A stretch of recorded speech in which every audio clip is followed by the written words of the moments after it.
Okay, sis, so you want to learn how to do your makeup and you want to brush up on your makeup skills and you want to learn how to perfect your makeup. I got you. Sit tight. So first and foremost, you want to start off with a clean face, okay? Wash your face with whatever face wash you prefer. Put some type of moisturizer on your face, okay? I already put moisturizer on my face. I use the Glow Recipe Watermelon Glow Toner. And I just put that all over my face. You don't want to start with a dry face. The makeup is not going to sit right. Second of all, moisturize those lips, okay? Put some type of Vaseline, some type of cocoa butter, some type of lip gloss, lip oil, lip balm on your lips. This is important. Shave those hairs off your brows, okay? Clean up your eyebrows. It makes all the difference. You don't want makeup sitting on top of hair.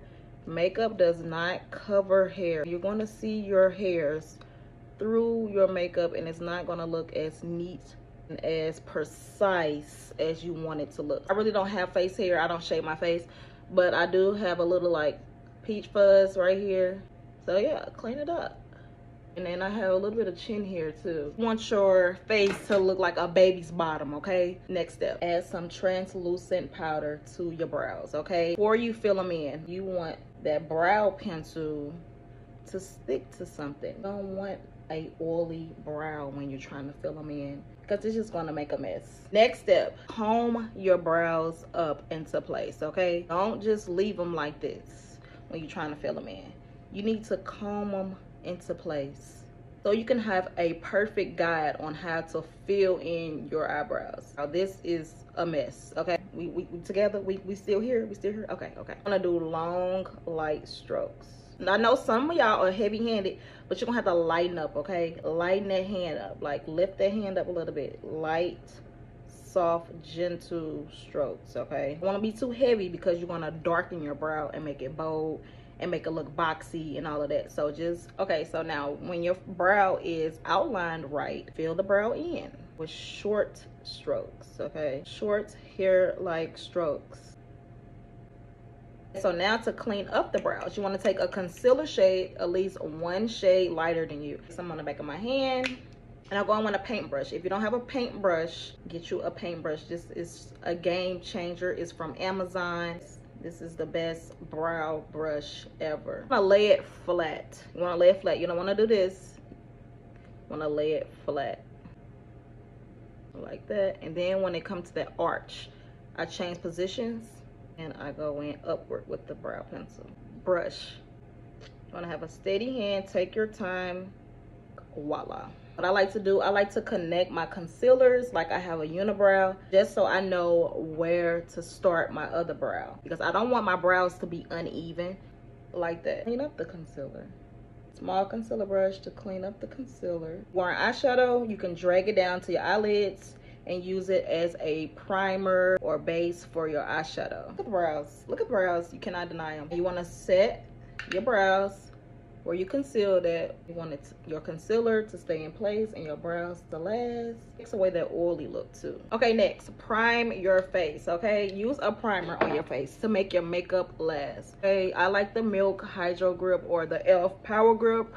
It makes your makeup sticks to your face. Even if you're an oily person, prime your face. Use a primer that is good for your skin types. I fan it or I just let it air dry. Look at that. Ooh. So now for foundation, this is the Haus Labs foundation. A couple of pumps on the back of my hand, just like that. And I apply it all over my face. I'm not a color correct person because I usually like full cover foundations anyways. I really don't feel the need to do any color correcting. We should be looking something like this. I like to wet my face a little bit and I just take some setting spray or setting mist. Just spray a little bit on my face to wet up the foundation a little bit. Look how juicy and glowy my skin looks. Make sure your brushes are clean, honey. It's not the cleanest brush, but it's clean, okay? It makes all the difference. The little details count. And we pat the foundation into the skin. Patting motions. Pat, pat, pat, pat, pat, pat, pat, pat, pat, pat, pat. And look how beautiful they look. Pat, pat, pat, pat, pat, pat, pat, pat, pat, pat. Get your neck. And if you got a double chin like me, make sure you get under the double chin, okay, girl? I'm not here to judge. It is what it is, because we eating good. and we looking good too. So I'm gonna give you the sauce, ma'am. Like an airbrush, look like a filter, right? Just even out your skin tone. That's the purpose of a foundation, okay? I really like applying my concealer first. So we're gonna apply a full coverage concealer. This is the Anastasia Beverly Hills. Your concealer can be at least 2 shades lighter than you. Take a clean, damp beauty blender. Just do what works best for me. You gotta make sure you pinch the tip of the beauty blender so you can get into the creases and crevices, your eyes, and make it precise. Get in those tight spots. And we're not swiping, we're patting the concealer in. You see that lift that it gave me? Look how flawless my base look. Go in with a liquid blush. This is the Rare Beauty blush. When I tell you this stuff is pigmented, so a little goes a long way, okay? Here. These are the apples of my cheeks. I start above in an angled direction. Tap it lightly in. Oh, that is gorgeous. Just tap it right in. You can tap it into your temples as well to give you that chiseled, sculpted look. You're looking like the handsome Squidward, okay? So next we're going to use a brightening concealer to brighten up the under eyes. At least 3 shades lighter than me. And blend it out. And you can go brighter if you want to. That's fine to me. This is my preference.